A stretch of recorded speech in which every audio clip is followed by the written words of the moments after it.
Бүгүнкү күндө мен айта турган маселе Кыргызстандагы мигранттар дейбизби же башка жактан келген адамдар дейбизби, ошолор жөнүндө айткыбыз келип атат. Булар тез иштейт дагы экен дагы, булар аз сүйлөйт экен дагы, булар аз тамак ичет экен дагы, аз уктайт экен да, өзүнүн жумушун так аткарат экен. Биздикилер бир туруктуу жумушта иштебеген себебинен дагы аргачага секирип жүрө бергенден биздин инсандар дагы жадаган. Бүгүнкү күндө азыр коркунучтуу нерсе биздин өзүбүздүн кыргызстардын ишкерлери Индустандан, Пакистандан жумушчуларды алып келип иштетүүдө. Себеби кыргыз суббота воскресенье иштебейт, понедельник күнү кыз узатуу, туугандар жакынкы 4 жыл 5 жылда кыргыздардын баары жумушу жок калат. Кыскасы Кыргызстандагы кара жумуштагы мындай акчады күнүмдүк акча таба турган жумуштардын баардыгын ушулар аткарып атат. Бир кесиптин ээси болбосок, анда эртең бирөөлөр келет да бизге ээ болот. Бул нерсе акырын келип эртең индустун астында иштеп калбаңыз дегенде тууган. Ассаламу алейкум, урматтуу туугандар. Бардыгыңыздарга Алланын рахматы, ырайымы, мээрими, тынчтыгы, рахматы болсун. Сиздер менен Билим Байнаев YouTube каналында бүгүн бир-эки маселелер менен бөлүшүп кетели дедик. Сиздер билсеңиздер керек, биздин Россияда башка жакта жүргөн мигранттар бизге миллион деген акчаларды которду, миллиард деген акчаларды которду деп айтып калабыз. Бүгүнкү күндө мен айта турган маселе Кыргызстандагы мигранттар дейбизби же башка жактан келген адамдар дейбизби, ошолор жөнүндө айткыбыз келип атат. Булардын кандай пайдасы бар, Кыргызстан үчүн кандай зыяны бар, ошол жөнүндө айтып берейин деп чечтим. Урматтуу туугандар, бүгүнкү күндө сиздер көчөдө байкасаңыздар керек, Индиядан келген адамдарды эбегейсиз көптүгүн көчөдөн көрсөк болот. Ошондой эле Пакистандан, Бангладештен келген инсандардын Кыргызстанда бул баардыгыбыз эле көнүп да барып атабыз, окшойбуз көчөлөрдө, университеттерде жана башка жактарда мурун көрүп жүрчүк элек. Бүгүнкү күндө ошол Индиянын населениясы мисалы канча 1,5 миллиард, Пакистандыкы 350 миллион, Бангладештики 130 миллион. Ушул инсандарды биз мурун ушундай медицина окуу жайларында эле студенттерди көрө турган болсок, бүгүнкү күндө Кыргызстандын жумуш жайларында, жумуш ишкер катарында бүгүн индустарды, пакистанецтерди көп көрүп жатабыз. Ошол эле швейный цехте, ошол эле автомойкада, ошол эле таксовать эткен жайда, ошол эле үй куйган жайда, ошол эле деги кызматчы, кара жумуш жактан баардыгын бүгүн биз башка чет элден келген инсандарды көрүп жатабыз. Эми айтайын дегеним туугандар, Кыргызстан өзү мейли Дубайда болсо ушул жумуштардын баардыгын, көп жумуштардын баардыгын ушул өлкөнүн адамдары аткарат. Эми ал Дубай өзү жетишкен өлкө. Дубайдын мындайча айтканда местный локалдар дегенде мындай жергиликтүү инсандары алар иштебейт эле. Ал жакта завод ордундары бар, башка дагы көп жумуштары бар да. Биз эми Кыргызстан өзүбүздүн акыбалыбызды жакшы билебиз. Бүгүнкү күндө Кыргызстанда андай заводдор жок. Кыргызстанда андай иштей турган бир курулуш же бир производстволор жок. Ошонун себептен бизде жумуштун орду өзүбүздө аз. Өзүбүздө мындайча айтканда жок эсе. Кыргызстандын канча мамлекети гос жумушта иштейт азыр? Канчасы иштебейт? Эгер мындай жумушсуздук, орунсуздугун карап келе турган болсок, бизде 60%ке чейин, 70, мейли минимальный 50% адам жумушу жок бүгүнкү күндө көчөдө ар кандай жумушту аркалап келет.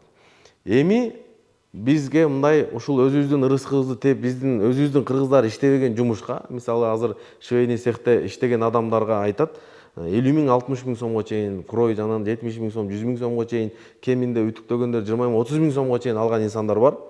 Ошол инсандар өзүнүн жумушун так аткарбагандан, суббота воскресенье дейт, анан кудамдын иши бар эле дейт, мындай дейт, тигиндей бир орундуу бир жумушта иштебегендиктен себебинен жумушта деле өзү ишкердикте биринчи жумуш аз-аздан барып, мисалы гос жумушта деле биринчи мындай милиция болуп, анан полковник болуп, генерал болуп, анан кийин министр болуп көтөрүлөт.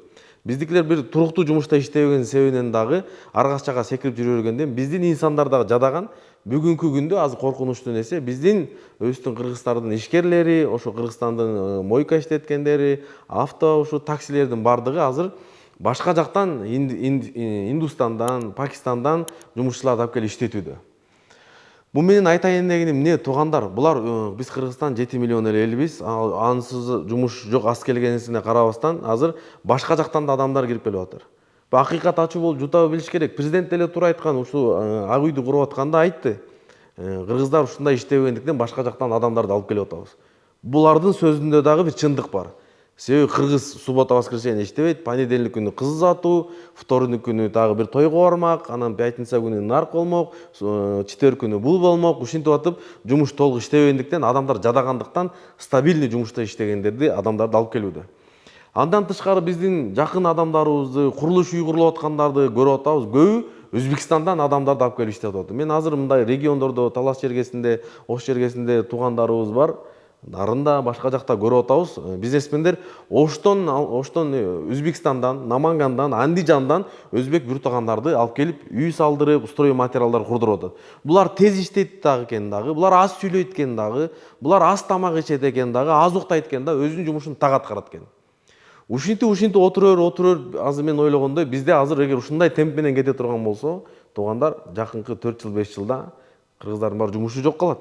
Баягындай сиз швейный иштей турган жумуш азыр иштейин дейсиз кыйналганыңыздан. Бирок болду, ал швейный жумуш уже битый, ал жак толгон. Алар сизчилап 50 миң, 60 миң сомго эмес, алар азыр 15 миң, 20 миң сомго иштешип атат. Ошол эле стройканы ушулар кылышып атат. Таксини, доставка, глава, наркы берк, кыскасы Кыргызстандагы кара жумуштагы мындай акчады, күнүмдүк акча таба турган жумуштардын бардыгын ушулар аткарып атат. Бул бир. Экинчи коркунучу, биз азыр мигранттарды айтабыз, Россиядан ушунча миллион акча которду, биздин экономибизге ушунча акча кошулду дейбиз. Бул жакшы. Экинчи жактан азыр бул пакистанецтер, индустар бул жашаган, тапкан акчаны, балким мейли визасынан акча чөт чыгар, кичине жашаган квартирадан акча чыгат, бирок основном тапкан акчасын булар эмне кылат? Кыргызстанга калтырмак беле, үйүнө салат да. То есть жылына канча миллион, миллиард деген акчалар табылган акчалар эми акырындык менен туугандар бул Пакистанга чыгып баштайт, Бангладешке чыгып баштайт, Индияга чыгып баштайт. Албетте ар биринин өзүнүн ырыс-кызы бар. Бирок экономический көз караш менен караганда, жумушсуздук, орунсуздук менен караганда туугандар, бул Кыргызстан үчүн өтө чоң проблема. Бул өтө чоң проблема. Ошондуктан мындай адам эмгеги менен даңктуу дейт го, бул эмгек эрезеге жеткизет дейт да. Биз өзүбүз кыргыз жалкоо болгондуктан себебинен, өзүбүз жумуш кылбагандыктан себебинен, анан кийин мамлекеттин бетин тырмайбыз. Анан кийин мамлекет жардам бербей атат дейбиз, мамлекет мындай кылбай атат. Мамлекет сизге эмес, азыр өзүнүн бул жакта канча карыз кутулуш керек проблемасы бар. Биз наоборот кыргыздардын жараны мамлекет мен үчүн эмне кылды эмес, биз мамлекет үчүн эмне кылдык деген суроону коюп өзүбүз аракет кылыш керек эле. Өзүбүз тилди үйрөнүш керек эле, өзүбүз айтини үйрөнүш керек эле, өзүбүз компьютерный грамотностьты үйрөнүш керек эле. Эми үйрөнбөй десе, алма буш, озма түш менен туугандар акча табылып калбайт да. Бул экинчи жолу биз жумуш орундарына орношо турган болсок, дүйнө күндөн күнгө өзгөрүп барат туугандар. Мурункундай эмес. 90-жылы башка жыл болчу, 2000-жылы башка талап болчу. Азыр сиз банкта иштесеңиз дагы, гос жумушта иштесеңиз, президент аппаратта иштесеңиз дагы, мугалим болсоңуз дагы, бүттүгү почта, IT, кыскасы компьютерный грамотность керек. Ал жок болсо, сизге жумуш орун жок. Дүйнө өзгөрүп, азыр ааламга тиги асманга ракеталарды учуруп, азыр башка акылга сыйбаган нерселерди бар. Тесла чыгып атат, бул жакта Цукербергтердин немеси бар. Кыскасы дүйнө жүзүнүн баары өзгөрүүдө болуп атат. Биз баягы эле ушак менен, баягы эле комментарий менен бири-бирибизди жаман көрмөй жүрүп, аягы туугандар, анан кийин бизге деген мамлекет болбогондо кимге деген мамлекет болот. Ошондуктан туугандар, биз колубуздан келишинче аракеттениш керекпиз, эмгектениш керекпиз. Бул нерсе коркунуч нерсе. Себеби бир күн убакыт келет, Кыргызстанда жумуш орун жок болуп калат. Сиз 200 сомго иштейин дейсиз, бирок ошол 200 сомго да жумуш табылбай калат. Ошондо кыргызда макал бар го, эсиңер барда этеңиз жыгыла деп, колубуздан келишинче туруктуу жумушка өзүбүз, ошо ишкерлердин жумушун колдоп, өзүбүз ишкерлер жумушка орношуп, өзү бир кесиптин ээси болбосок, анда эртең бирөөр келет да бизге ээ болот. Мынакей жакында эле Дунган туугандарыбыз 4-5 жыл мурун, канча 15 жыл мурун кыргыздар иштетип, жер берип жүрчүкен. Азыр бул жакка чыксаңыз, мен Дунган туугандарга эч кандай нерсем жок. Уйгур тууган мусулман булар. Иман келтиргендин баары бир тууган чатагыбыз жок, Аллага шүгүр. Бирок бүгүнкү күндө көрүп атабыз, Дунгандар үйүндө отурат, Дунгандардын полязында кыргыздар иштегенди көрүп атабыз да. Бул нерсе акырын келип эртең индустун астында иштеп калбаңыз дегенде тууган. Эртең Бангладештин астында ушул жерде кызмат кылып, ошолордун жумуш сурап калбайык. Ошон үчүн туугандар, өзүбүз аракет кылайык, өзүбүз мээнет кылайык, өзүбүз туруктуу жумушта иштейик. Адал жумуштун уяты жок, чоого жайчы төлөт кассаң да кас, бирок адал жумуштан акча тапсаң бул уят эмес депчи. Ошон үчүн айтайын дегеним, туугандар, эгер биз ушинтип жумуштан, биз жумуш жок, анан мындай деп только сүйлөп эле, оозду көптүрүп, ушундай жалкоолонуп жүрө берсек, бул жалкоолук эртең баардыгыбызды туңгуйук алып келет.